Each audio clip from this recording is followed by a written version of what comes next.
know what? Alright, late night share. I'm gonna share something, thinking about it anyway. Something I learned recently. I'll only share this once. There's gonna be a lot of times where you learn something about yourself and you let it slip by. Try to understand the things that you will remember and that are not so a part of you, that will not be as easy to think about and to well and thoroughly explain to yourself or explain to somebody else.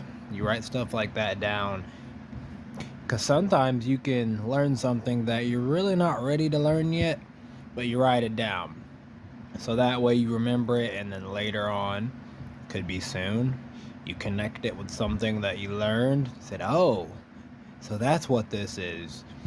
So one of the things I learned recently I'm so happy I learned about it. It really changed everything for me. So, and this is mainly me. This can be similar to other people though. It can. A lot of the things I learn is very universal. It could work for everybody, and it could be something that most people feel one way or another.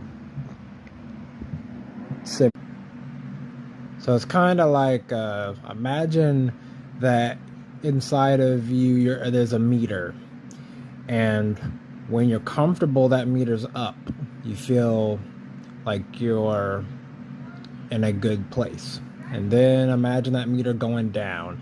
You feel in a down type of place. You're not necessarily unhappy. It's just, you just feel, I guess you could say, mellow. There's not that feeling of intrigue in you.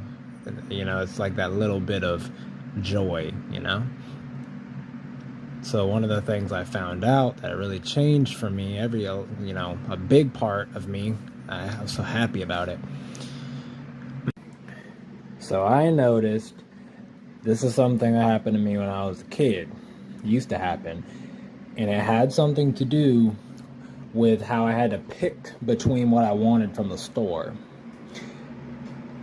What I noticed about myself was that when I knew I didn't want to pay attention to something, or to do something, or to choose something, that the feeling opposite to that is something I picked up on. And I did not even realize it, but it did affect me that I didn't like that I had to choose between. I wanted both.